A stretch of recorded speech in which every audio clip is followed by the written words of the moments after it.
¿Somos seres humanos libres e independientes o somos manipulados por una élite que no conocemos, que está en algún lugar y que nos usa para sus beneficios? ¿Creen ustedes que esto es una idea loca, conspirativa? Pues bien, sí es conspirativa, pero no es tan loca. Observen estas imágenes.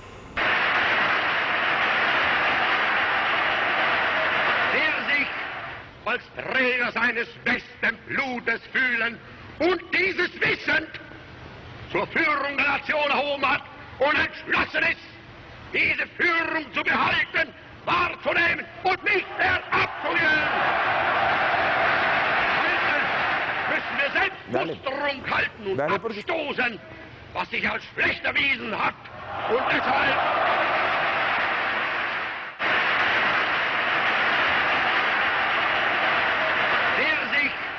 als Träger seines besten Blutes fühlen und dieses wissend zur Führung der Nation erhoben hat und entschlossen ist, diese Führung zu behalten, wahrzunehmen und nicht mehr abzugeben. Están viendo ustedes un documental de Leni Riefenstahl que se llama El triunfo de la voluntad. Fue usado para hacer propaganda, fue usado para manipular la mente de los alemanes y terminó una de las peores masacres del siglo XX, nada más y nada menos que en el Holocausto y la Segunda Guerra Mundial. ¿Podemos ser manipulados hábilmente? ¿Estamos siendo manipulados en este momento? Bienvenidos esta noche en Más Allá para hablar de este tema tan controversial, para hablar de esas élites que tal vez estén moviendo sus cuerdas detrás de bambalinas.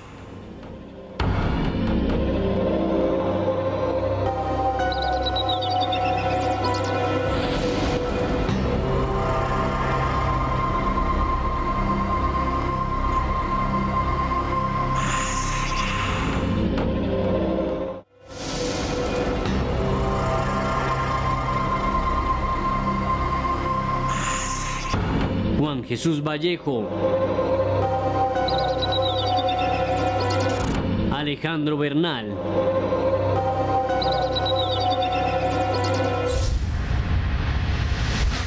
Somos seres humanos libres e independientes, así comencé diciéndoles al comienzo de este programa, porque es algo que siempre me cuestiono a mí mismo. Cuando salgo a la calle, cuando voy a comprar, cuando vengo aquí a este programa a hablar con ustedes, siempre pienso, ¿esto lo hago realmente porque quiero o porque hay una fuerza que nos implica hacer cosas que no queremos? ¿Quién quiere ir a su trabajo todos los días, un lunes por la mañana? Pero eso es parte de la sociedad, es parte de lo que tenemos que vivir. Sin embargo, a veces, cuando vemos las noticias, pareciera que algo nos impulsara, algo nos manipulara, que hubiese algo más. Y para hablar de ese poder de manipulación de las élites, de esas terribles conspiraciones en puntos precisos de la historia, como la masacre de filipinos, como la conspiración que elaboró Estados Unidos para quedarse con Cuba, con Puerto Rico y con gran parte del Imperio Español, y para hablar de la propaganda nazi y de otros aspectos, tenemos dos invitados. Uno es Juan G. Vallejo, que ha escrito un libro sobre esto. Muy buenas noches, Juan. Hola, amigo, ¿qué hay? Tremendamente feliz de estar otra vez por acá, por Más Allá. Sí, escribí un libro hablando de esto, lo tengo aquí en la mano, se llama Conspiración, cómo nos manipulan las élites del mundo. Esta semana estaba cenando en casa con un amigo que es un artista muy conocido en Sudamérica.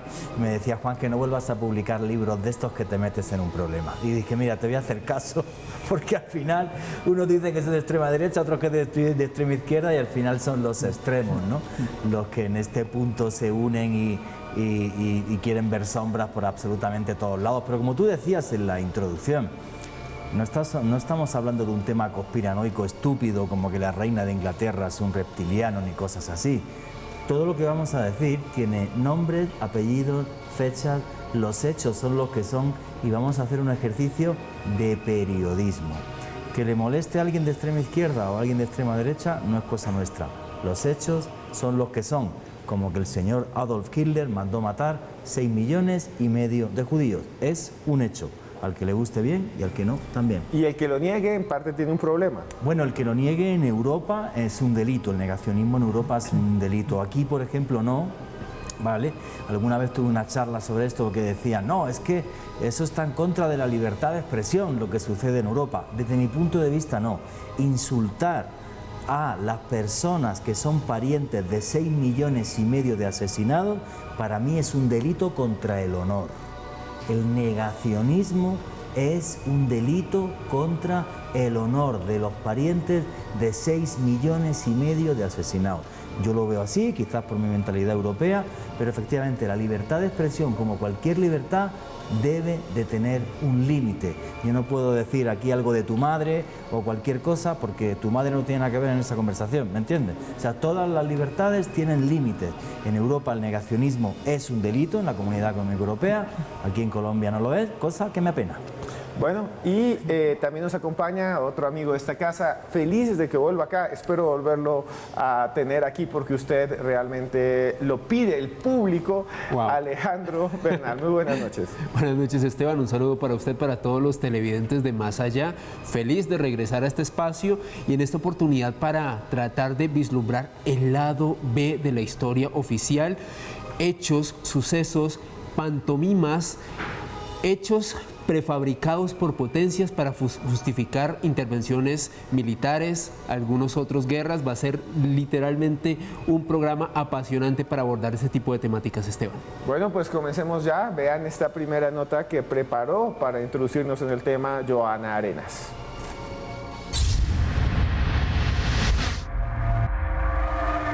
¿Somos seres libres e independientes? ¿Los poderosos del mundo manipulan nuestras acciones desde las sombras? ¿Estamos siendo utilizados por grupos que actúan en las sombras? La historia de la humanidad está repleta de ejemplos que desafían la cotidianidad. Desde las retorcidas técnicas de propaganda de Joseph Goebbels, uno de los acólitos de Adolf Hitler, los extraños movimientos que ejecutó el empresario norteamericano Henry Ford, que conspiró para extender el nazismo en el mundo entero. Esclavismo, racismo, violencia. Los seres humanos podemos ser monstruos cuando la ambición y el egoísmo se cultivan entre cofradías y sombras.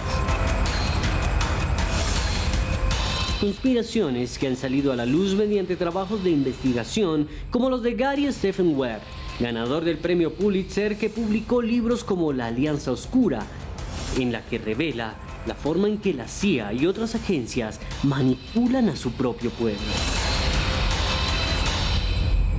Inexplicablemente, Webb murió en extrañas circunstancias.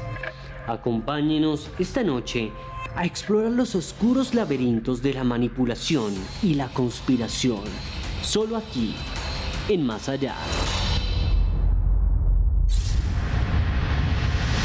Bueno, antes de ver casos específicos que vamos a ver a continuación, quisiera que hiciéramos un panel rápido sobre lo que acabamos de ver.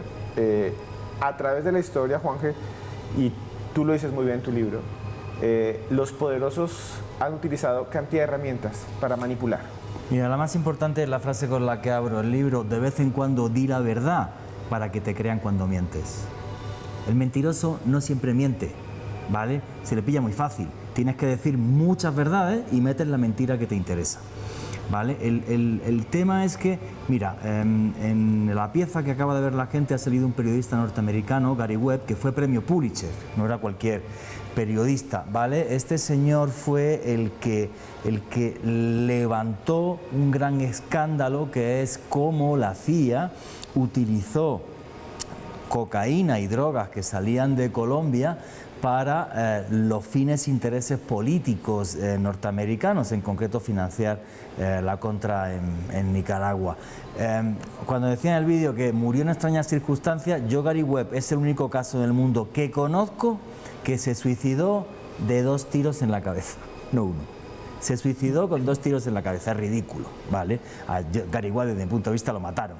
Este libro que tengo en la mano, Conspiración, llevaba un capítulo contando la historia de Gary Webb y tal, y el servicio jurídico de Penguin Random House al abogado casi le da un amago de infarto, porque yo dije que en la CIA, con nombres y apellidos, quiénes fueron los que impulsaron la figura de Pablo Emilio Escobar Gaviria. Y no me asusté y lo conté en Caracol Radio, y es un programa que tiene más de 500.000 de reproducciones, porque lo que digo, me hubiera gustado decir que me pegué investigando 20 años, en Estados Unidos es público. En Estados Unidos hay una libertad de prensa que por desgracia no tenemos en Colombia o en España, ¿vale? Allí sí, aquí no. Aquí todo el mundo se asusta, Dios mío, vas a criticar a la CIA. En cambio vengo aquí y digo que la reina de Inglaterra es un reptiliano y me aplauden, porque es una estupidez, ¿vale? Pero cuando digo una verdad, cuidadito, que asusta. Sí. Y eso también le había escuchado a usted en el programa de radio que se llama Manipula y Reinarás, de Caracol Radio, y también en Oculto tras la sombra, que ahí también se ha escuchado bastante. Yo escucho siempre Oculto tras la sombra. Y Alejandro, ustedes siempre mencionan que hay esta conspiración de alguna manera global, no globalista como dicen muchos, sino global de las potencias para vender su propia narrativa, ¿no? Esconder. Y el que las desafíe, adiós. Sí, tal cual, Esteban. Algo muy interesante, y es que uno de los mayores expertos a la hora de investigar este tipo de narrativas que siempre favorecen a los poderosos es el francés Sylvain Tinsip. Él hace unos años publicó un importante informe sobre estrategias de manipulación mediática, cómo los discursos de las personas más poderosas, de los gobiernos más importantes del mundo, siempre intentan, pues por lo general, favorecer todas las políticas que ellos necesitan para implantar, bueno, pues beneficiarse a través de este tipo de estrategias de manipulación. A propósito, Timsit estuvo muy relacionado con Noam Chomsky, sin embargo, con el paso de los años, pues se determinó que el autor real era este francés quien nos ha estado hablando de este tipo de manipulaciones a lo largo de estos años. Manipulación dentro de la manipulación, porque dicen que, y no sé si ustedes saben, hay una controversia sobre si Chomsky escribió lo que escribió, o si lo hizo un francés que está al margen, casi como si Mickey Mouse lo hizo Walt Disney o este otro caricaturista. Bueno, señores, nos vamos a comerciales. Agárrense porque viene Juan G. Vallejo. Les recomiendo este libro que se llama Guerra en Ucrania, de Carlos Alberto Patiño Villa, de Penguin Random House. Guerra en Ucrania, que le regalo al señor Juan G. Vallejo. Y aquí tenemos este otro de Simón Posada, también de Penguin Random House. Saludos a John, que se llama Tierra de los Tesoros Tristes. Tierra de los Tesoros Tristes, si quieren leer misterio, ahí está. Nos vemos, señores, después de estos comerciales. Se les quiere. Esto es Más Allá.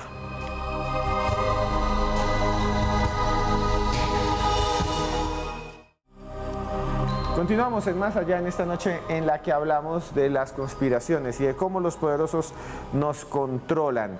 A esta hora nos escribe mucha gente. Aquí está Vidal Arturo López. Vidal Arturo López, un saludo a él. También a Andrés 1984, Edison Giraldo, Tulio Fernández, que siempre está por ahí.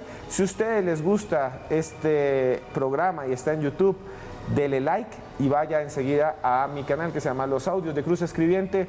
Los Audios de Cruz Escribiente, se suscribe y ahí tiene todo, entrevistas, va a tener a Juan G. Vallejo, Alejandro también, en casos increíbles. Y bueno, si hay una conspiración que causó muchos daños en el siglo XX y que todavía algunas personas la recitan como si fuera la Biblia, pero realmente es todo un amasijo de distintas teorías para manipular y hacer daño, son los protocolos de Sion, o los supuestos protocolos secretos de Sion, que tiene origen inclusive en la Rusia zarista y que usó Hitler. Pero no hablo más de eso porque aquí nuestros invitados lo van a desmenuzar después de que vean esta nota.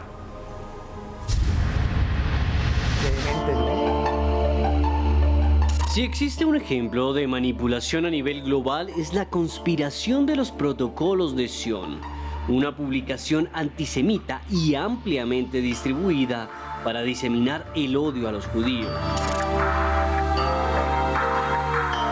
Aunque el origen exacto de los protocolos es un enigma, el libro contiene un grupo de actas falsificadas de supuestos líderes judíos que proclaman planes secretos para dominar al mundo mediante la manipulación de la economía, el control de los medios de comunicación y el fomento de los conflictos religiosos. Historiadores han podido establecer que los protocolos fueron una creación de los servicios secretos zaristas que a principios del siglo XX intentaron desacreditar a los bolcheviques acusándoles de colaborar con los judíos. Henry Ford, el magnate de los automóviles, publicó en su diario The Dearborn Independent una serie de artículos basados en los protocolos que sintetizó en un libro titulado El Judío Internacional. Un texto que fue traducido a más de 16 idiomas y llegó a impactar a Adolf Hitler y Joseph Goebbels, quienes elogiaron al empresario norteamericano y lo condecoraron con los galardones más altos del Tercer Reich. Millones de personas murieron de forma cruel y despiadada debido a la manipulación que se ejecutó a partir de estos textos retorcidos. ¿Vivimos bajo el control de un grupo de poderosos? ¿Somos como ovejas que vamos directo al matadero? Lo analizamos aquí, en Más Allá. Bueno, sobre esto yo ya no voy a opinar ni tengo nada que decir porque me parece terrible y horroroso lo que se hizo, pero el que sabe es esto de Juan G. Vallejo. Los protocolos de siempre. Para mí es el caso de manipulación más triste y te voy a decir por qué. Los protocolos de los sabios de Sion, que se publican en 1903 en un periódico de San Petersburgo, se van publicando por fascículos, son encargados por el director de la Okrana en París, que en concreto se llamaba Piotr Rachowski, ¿vale? Los zares, y el último zar, Nicolás II, era totalmente racista, odiaba a los judíos, y lo que se hace con los protocolos de los sabios de Sion básicamente es justificar las matanzas de judíos que había en Rusia y que por otro lado provocan que Theodor Herzl cree el sionismo, aunque eso sería para otro programa, ¿vale? Y te digo que me parece muy triste porque esto lo utiliza la Rusia zarista para, digamos, justificar las matanzas de judíos. En 1917 es cuando el libro realmente se hace muy famoso, porque la Rusia zarista impulsa que se empiece a publicar, ya no por fascículos en periódicos, sino el libro en sí, acusando a los judíos de estar detrás del comunismo, ¿vale? Por ejemplo, había personajes como Trotsky que eran judíos dentro de los bolcheviques. Bueno. Luego lo utiliza otra vez la extrema derecha, lo utiliza Adolf Hitler o el señor John Ford, ¿vale? Para decir, todos los males del mundo son por los judíos, porque los protocolos de los sabios de Sion, supuestamente un funcionario ruso le llegaron a través de la Okrana, porque un judío de los que se reunía en Praga para los protocolos estaba ahí. Bueno, una estupidez brutal, ¿vale? Total. Luego los utiliza Adolf Hitler para justificar de una forma ya más refinada, ¿no? Adolf Hitler, gracias a Joseph Goebbels, crea la propaganda moderna y es: crea un enemigo para unir a tu pueblo. Si todos los males del pueblo alemán se los echamos a los judíos, ya tenemos aquí un chivo expiatorio y nos unimos en contra de algo. Pero es que lo triste de los protocolos de los sabios de Sion es que ahora quien más los defiende es la extrema izquierda.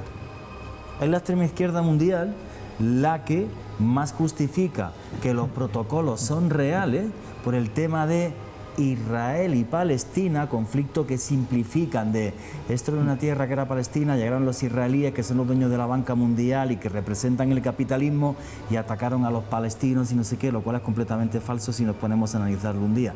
Lo que pasa es que la cantidad de insultos que habría en el programa luego en YouTube hacia mi persona no cabrían, ¿vale? Pero bueno, lo podríamos analizar. Es muy triste. La extrema derecha primero, Nicolás II, el zar, Adolf Hitler, y ahora la extrema izquierda mundial, la que afirma que los protocolos de los sabios de Sion, más de un siglo después, son auténticos, cuando son un plagio de 2 obras, para ser exacto. Alejandro, y hay uno cuando empieza a leer, porque yo he revisado varias veces, son un texto muy sencillo, muy fácil de leer, lleno de cosas realmente macabras, como soy el rabino no sé qué, tenemos que hacer que con los medios de comunicación la gente desconfíe y se maten entre ellos y después con los bancos nos volvemos ricos. Suena muy creíble para el pueblo, tanto que lo creyó Henry Ford, ¿no? Tal cual. Lo que pasa, Esteban, es que históricamente se podría atribuir la autoría de estos protocolos de los sabios de Sion a un escritor y periodista ruso, Mateo Vasilievich Golovinsky. Resulta que él, por encargo de la Okrana, de este servicio secreto de los zares, crea este texto. Ahora, ¿es el primer antecedente para hablar sobre los protocolos de los sabios de Sion? Desde luego que no. Siempre ha habido una gran animadversión por los judíos. Y es que a finales del siglo XIX, un autor alemán, Hermann Götzsche, él había publicado un libro llamado Biarritz. Y en Biarritz, de hecho, dedica un capítulo que se denomina como el cementerio de Praga, como representantes de 13 tribus judías se reunían en secreto para fraguar una conspiración, para terminar con el cristianismo y para apoderarse del mundo a través del poder económico. Es decir, esta es una idea bastante vieja que lamentablemente se utilizó como justificación, como chivo expiatorio en Rusia, pues para intentar mantener en este caso a los zares. Bueno, señores, nos vamos a comerciales. Yo quisiera quedarme aquí hablando con Juanje y con ustedes que nos ven de esto, que es un tema increíble, pero nos vamos a otro tema más increíble que tiene que ver con los Estados Unidos y les prometo que se van a quedar fríos, pero por ahora les doy este libro para que ustedes lo puedan comprar donde quieran. Se llama La Última Vez. La Última Vez lo publica Planeta de Libros en cualquier lugar de América Latina. Se lo regalo al señor Hugo Alejandro Bernal. Ya volvemos, esto es Más Allá.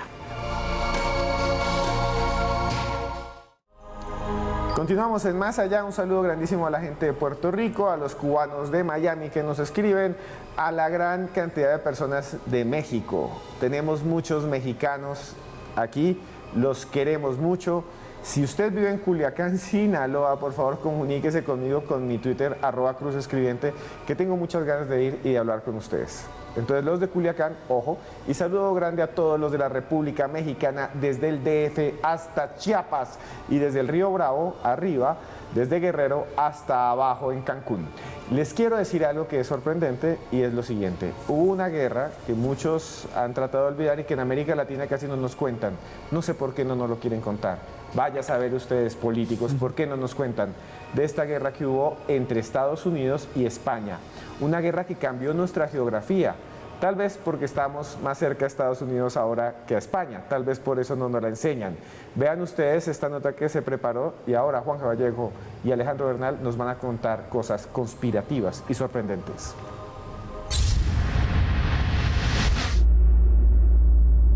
Desde su nacimiento a finales del siglo XVIII, los Estados Unidos mantenían la ambición de extenderse hasta el Mar Caribe, en donde se encontraba Cuba, la joya de la corona del Imperio Español. En enero de 1898, los norteamericanos enviaron al US Maine a La Habana, Cuba, para proteger sus intereses durante los conflictos que se vivían en la isla. 3 semanas después, a las 21:40 del 15 de febrero de 1898, hubo una explosión a bordo del acorazado en el puerto de La Habana que lo hizo hundirse lentamente. La tripulación del buque constaba de 355 personas, 26 oficiales, 290 marineros y 39 infantes de marina. 261 perecieron en su hundimiento. De inmediato, el New York Journal y el New York World, propiedad de William Rudolph Hearst y Joseph Pulitzer, dieron al hundimiento de Maine una intensa cobertura que distorsionó la información, manipulando al público. Un par de meses después, estalló la guerra hispanoamericana, luego de la cual España perdió a Cuba, Puerto Rico, Filipinas y Guam, que pasaron a ser dependencias coloniales de Estados Unidos. En la actualidad, Todavía se discute si el hundimiento del Maine fue una operación o un accidente que fue utilizado por los norteamericanos para manipular a su pueblo y justificar una guerra que cambió la geografía política del mundo. El barco Maine y una explosión que todavía sigue siendo un misterio porque hay de lado y lado defensores. Pero aquí no voy a hablar más porque el que sabe esto es Juan Caballero. Hola amigo, ¿qué hay? Vamos a ver si esta historia me fascina, ¿no? Porque es lo que se conoce como un atentado de falsa bandera. Vamos a ver. Tú imagínate que entre dos países hay una tensión, porque lo que había era una guerra civil hispano-cubana. Cuba era parte de España en ese momento. Y lo que hace William Randolph Hearst es ver una oportunidad tremenda para hacer dinero, él y empresas norteamericanas. Y aquí se acuñó una frase que es histórica y que sigue hasta el día de hoy. Antes de que explotase el Maine, cuando William Randolph Hearst estaba discutiendo con un periodista que tenía en la isla, le dijo: tú ponme las fotos, que yo te pondré la guerra. Las noticias que sacaba Hearst en sus periódicos era que los españoles, por ejemplo, en la ciudad de La Habana, desnudaban a las mujeres, las golpeaban y las violaban, cosa que era falso. Si había una gran represión por parte de los españoles, se hicieron barbaridades los españoles en las zonas rurales, pero esas cosas no pasaban en La Habana, ¿vale? O sea, fue todo un montón de mentiras y de descalificaciones, y además hablar de el imperio y el imperialismo español frente a la democracia norteamericana y la igualdad. Entonces, en medio de esta tensión en la que Estados Unidos no tenía nada que ver, salvo por el azúcar que se exportaba desde Cuba, estos señores cogen y meten un barco de guerra en tu puerto. O sea, no es que se quedan a 20 kilómetros y piden permiso, no. Llegan con un destructor y lo meten dentro del puerto de La Habana. El gobierno español no sabe qué hacer, pues oye, no le va a atacar para provocar un acto de guerra, y cuando pasan varios días de ese febrero de 1898, el Maine explota. Automáticamente William Randolph Hearst y los norteamericanos dicen que es un acto de guerra por parte de España y que ha sido una mina. Pero si fue una mina, jamás se vio columna de agua, no aparecieron peces muertos en la bahía y nada podía indicar que era una mina. De todas formas, donde quedó claro que no fue una mina fue en 1974, porque una comisión hispano-norteamericana, cuando ya éramos coleguillas todos y amiguetes, en concreto la comisión fue llevada por parte de los Estados Unidos por el almirante Heman Rickover y por la parte española por el capitán de navío Adolfo Álvarez Espino, determinaron en 1974 con las fotos que había del Maine que la explosión fue de adentro a afuera y que, para seguir siendo amigos y coleguillas, pues aquello tuvo que ser una chispa que saltó desde la sala de máquinas al polvorín del barco, cosa que jamás había pasado en un destructor norteamericano y que es algo completamente estúpido. Pero bueno, así seguimos de amiguetes y no pasa nada. Bueno, y eso muestra el poder de la prensa y de cómo utilizaron la prensa, ¿Cómo porque se puede mentir y manipular? Claro, porque Hearst, me corrigen ustedes, Hearst habían dos grandes magnates que son Pulitzer y Hearst y otros menores, y los dos usaron lo que llamaríamos hoy fake news. Claro, pero es que a día de hoy la marihuana es ilegal por William Randolph Hearst. Ojo con esto, que un día podíamos hacer un programa que fuera la conspiración de la marihuana. Es ilegal por William Randolph Hearst, que fue el que sacó las noticias de que eso te volvía tonto cuando tú en Estados Unidos podías ir fumándote un porro así por la calle cuando la ley seca, que era legal. Y prohibían el alcohol un tiempo. Y se prohibió el alcohol, la marihuana era legal y luego fue la marihuana. ¿Por qué? Porque al suspender los cultivos de cáñamo y Estados Unidos tenía la patente del nylon, tenían eran los mayores productores de algodón del mundo, más de fibra sintética. Si me quito la competencia, creo un monopolio textil. Por eso prohibieron la marihuana. Que era la famosa familia Dupont. Efectivamente, pero ya hacemos un programa de eso. Era el cáñamo con el que hacían la ropa, las cosas, y los contra sacos, el nylon. las telas de los sacos, efectivamente. Que después volvieron que el nylon se rompiera fácilmente y las medias no sirvieran de nada, cuando las primeras medias servían para jalar un automóvil. O sea, claro. Pero bueno, sobre esto, Alejandro, es muy interesante porque lo que hay es un ejercicio de manipulación desde los magnates. Ya no es tanto desde los gobiernos. Los gobiernos estaban ahí en la expectativa, pero fueron los magnates los que manipularon al pueblo para empujar a la guerra. Es que Esteban, tal y como lo decía Silva Intensif, este francés, ¿qué pasó en ese momento? William Randolph Hearst creó el ambiente propicio, es decir, generó ese ambiente de disconformidad y se generó un discurso, creo que muy claro en la opinión pública en Estados Unidos y también en Cuba. Los americanos somos los que traemos libertad, vamos a traer paz, y los españoles son los opresores, son los que violan a sus mujeres, son los que tienen socavado a su pueblo. Entonces todo este caldo de cultivo hizo que se suscitara esta guerra. Ahora, una investigación oficial determinó que más o menos unos 20 destructores de unas características relativamente similares al Maine se habían incendiado, pero en movimiento, nunca quietos, como el Maine. Tal y como decía Juan Jesús, cuando fueron a investigar la mina, ya en una comisión oficial en el 74, no se encontraron cables. La única forma de accionar una mina de esas características en esa época hubiese tenido que ser con una detonación controlada por cables. Definitivamente una estrategia de manipulación de los medios que suscitó una guerra.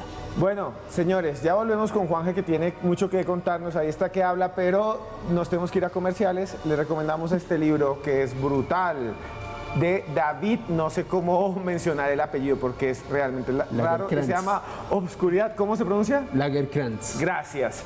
David Lagerkrantz, lo conseguimos en Planeta de Libros, en cualquier librería. Ya volvemos porque viene algo sorprendente. No somos norteamericanos, perdón, no somos anti-norteamericanos, no somos anti-españoles, somos antiguerra, anti-manipulación, somos periodismo. Eso es lo que hacemos, no estamos vendiéndoles aquí ni idea de que unos son malos y los otros son buenos. No, los que son malos son los que manipulan. Ya volvemos aquí en Más Allá.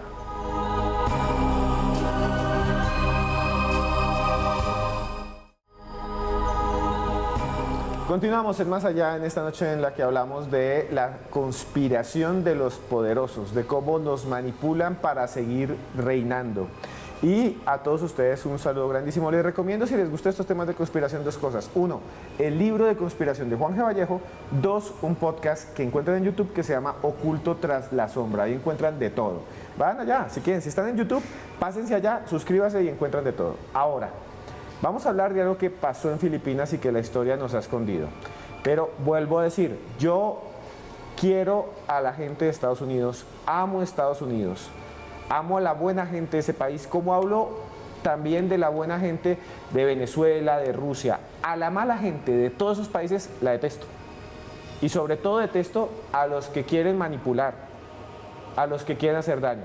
Pero a la gente de Miami, a la gente de Nueva York, los quiero con el alma. Amo ese país, me encanta ir allá y quisiera algún día pasar más tiempo allí. Lo mismo que en cualquier otro país del mundo donde me reciban. Pero a la gente mala, a esa no la quiero ver en mi vida. Y hubo cosas terribles que pasaron en Filipinas. Obsérvelo.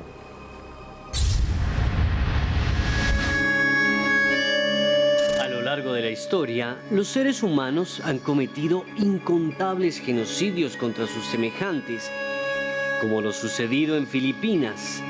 Luego de perder la guerra contra Estados Unidos, España firmó el Tratado de París y Filipinas pasó a dominio norteamericano.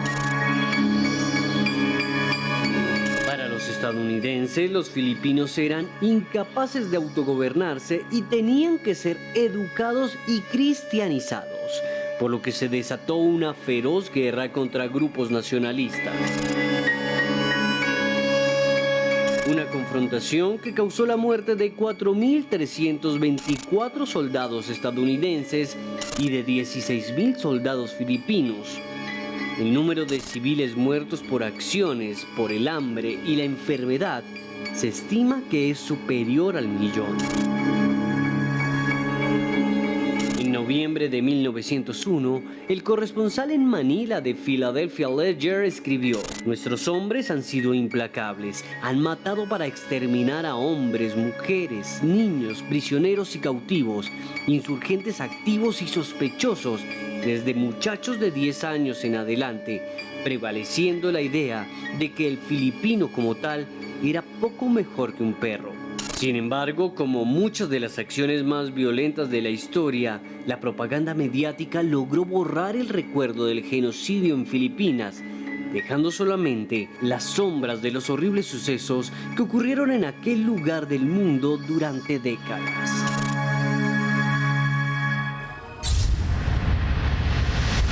Nuevamente quiero decir que el que va a contarnos esa historia es Juan Vallejo. ¿Qué hay, amigo? También quiero suscribir tus palabras. Yo, Estados Unidos es un país que me parece maravilloso y es fascinante, por ejemplo, como el tema del genocidio filipino, quien lo para es la prensa norteamericana, ¿vale? Y yo no soy ni antiamericano, ni antiespañol, ni anticolombiano, ni anti nada. Soy anti-mentira, sí, ¿vale? Y sí es cierto que la guerra hispano-norteamericana se basó en una gran mentira, que es el atentado al Maine, y tuvo una consecuencia muy nefasta en Filipinas. ¿Por qué? Cuando el gobierno español, cuando España pierde la guerra, dentro del acuerdo está que Estados Unidos se queda con la isla de Guam, que sigue siendo una base norteamericana a día de hoy, y además con Filipinas, para ser exacto, por 20 millones de dólares. Lo que sucede es que el presidente norteamericano William McKinley lo que dice es: los filipinos hay que cristianizarlos, lo cual es una estupidez, porque llevan siendo cristianos siglos, llevan la corona española, y además católicos, apostólicos y romanos, y además no son capaces de gobernarse por ellos mismos. Cuando el ejército norteamericano llega hasta Filipinas, con la orden de que habían comprado las islas, los filipinos ya habían hecho una constitución en español y decían que ellos eran un pueblo independiente. Entonces lo que sucede, digamos, es una confrontación entre los filipinos, que no querían estar ni bajo dominio español ni bajo dominio norteamericano, y los norteamericanos, que llegan a sangre y fuego. Hay un criminal de guerra norteamericano, un almirante Jacob Smith, que llegaba a poblados y decía: cualquier niño mayor de 10 años a fusilarlo. Se calcula que entre 1 millón, 1,5 millones de muertos hubo, sobre todo en las zonas rurales, y además Estados Unidos terminó con absolutamente todo lo que quedaba allí. O sea, ya ni se habla español, solo se habla inglés, acabaron con cualquier rastro de la cultura española. Solamente en una pequeña zona de Mindanao todavía se habla español, pero muy poquito, ¿vale? Entonces, bueno, fue una cosa tremendamente brutal. Es una guerra de la que nadie habla, porque si hablamos de estos, que yo soy anti-norteamericano y soy un tío de extrema izquierda, la cosa más estúpida del mundo. Ni soy de extrema izquierda ni de derecha, cada 4 años cambio de voto, no tengo ningún problema, pero esto fue algo tremendamente injusto. Es como si me dice que soy anti-alemán por hablar de Adolf Hitler y del nazismo. Claro, sí, no, o sea, pusimos al comienzo un video de Hitler y van a decir que somos pro-nazis. Después hablamos de los protocolos, dirán que somos pro-israelitas. Y ahora sí, claro, estamos hablando de esto y dirán que nos paga el alma de Hugo Chávez. No, a mí no me importa nada de esto. Lo que me importa es que aquí hubo una manipulación. Y así como manipula la izquierda, manipula la derecha. Gente buena hay en todos lados. Y hay gobernantes de Estados Unidos que han sido muy justos, pero lo que pasó en ese momento en Filipinas terrible. Fue un genocidio. Fue un genocidio, total y absoluto. Esteban, como a mí es el que me falta decir, tampoco soy antiamericano por si acaso, pero los hechos son los que son. Cuando juzgan en Consejo de Guerra a Jacob Smith, lo que confiesa este hombre y varios de sus lugartenientes es que fallecieron aproximadamente 150,000 niños en ese proceso que veíamos en la nota. Prácticamente a niños mayores de 10 años los acusaban y los terminaban ultimando. Lo que a mí más me escandalizó a la hora de investigar este caso, aparte de las víctimas, que me parece un tema dolorosísimo, es que ese señor Jacob Smith hasta el último día de su vida recibió su paga de almirante y no pasó un solo día en la cárcel. Murió en paz como cualquier otra persona, a pesar de haber sido el perpetrador de un genocidio. Pues eso pasó con los crímenes de guerra de Japón. Los líderes japoneses no pagaron años de cárcel. Muchos de los nazis culpables los liberaron para ponerlos de científicos en las potencias. Se llamó Operación Paperclip, y ahora, por ejemplo, cuando todos los ciencinazis llegan al aniversario de que el hombre subió a la luna, idolatran a ¿cómo se llamaba? A Ernest von Braun, cuando fue miembro de las SS, pero como no les interesa, se lo callan. Y aquí lo que estamos haciendo es periodismo. Pues es como cuando he criticado públicamente a Vladimir Putin y no sé cuánta gente de extrema izquierda me ha insultado. Hoy creo que le toca de extrema izquierda a extrema derecha y alguno de centro, ¿vale? Pero es que los hechos son los que son, ¿vale? Y si te están mintiendo, te están mintiendo. El problema es que estamos en un ambiente de polarización absurdo, donde ya no se puede hablar con sensatez de nada. Y cuando, no sé si Alejandro qué piensa, cuando hay polarización llega el populismo y el populismo miente, siempre te van a mentir, el populismo nunca te va a decir la verdad porque necesita mover las emociones de la gente para subir al poder. Ellos, por ejemplo, por eso gesticulan tanto y por eso echan la culpa a otros y por eso dicen que el culpable no es, digamos, el sistema corrupto, sino los ciudadanos que en algún punto son distintos o diferentes, llámense judíos, indígenas, norteamericanos, lo que sea. Vea, se me cayó de tanta emoción aquí esto. Entonces, Alejandro, ya vamos a terminar. ¿Cuál es su conclusión? ¿Dónde pueden buscarlo y todo? Esteban, yo creo que fue un recorrido apasionante a través de algunas de las conspiraciones más interesantes del siglo XX. Se nos quedaron muchas por fuera. Tranquilos que también en Rusia han pasado hechos así, por si acaso nos critican por hablar principalmente de los Estados Unidos, pero lo que quisimos hacer fue un ejercicio de periodismo. Y a mí me pueden seguir en redes sociales, en Twitter, Instagram y TikTok en @alebernalpress con doble S. Claro que Rusia, un día hablamos de la Unión Soviética, cómo manipulaba, mataban gente, las purgas, Stalin, cambiando la historia. Eso sí fue manipulación, quemando libros y mandando a reescribir y colocando a Trotsky y los demás como si fueran malvados y él un dios, cuando fue un genocida también. Bueno, Juanje, ¿cuál es su conclusión y cómo buscan Oculto tras la sombra? Pues muchas gracias, amigos. La gente que les gusten estos temas, en el canal de YouTube Oculto tras la sombra tenéis podcasts y vídeos toda la semana. Y luego una cosa, yo sí creo en el periodismo. Y el periodismo lo que tiene que hacer es denunciar los abusos de poder, sean de quien sean. De un antiguo gobierno norteamericano, del antiguo gobierno de la Unión Soviética, del antiguo gobierno colombiano o del actual gobierno colombiano, del actual gobierno español o de quien sea, sean de derecha o de izquierda. Al mundo le está faltando sensatez y cuando al mundo le falta sensatez llegan enormes conflictos como los que estamos empezando a vivir. Eso me da mucho, mucho miedo. Bueno, señores, nos vemos. Recuerden estar ahí si están en YouTube, denos like, suscríbanse al canal, compartan este video y suban pedazos a TikTok, que ahora veo que suben un montón. Saludos a la gente de Argentina, los quiero mucho y recuerden que por más lejos que andemos siempre habrá un más allá.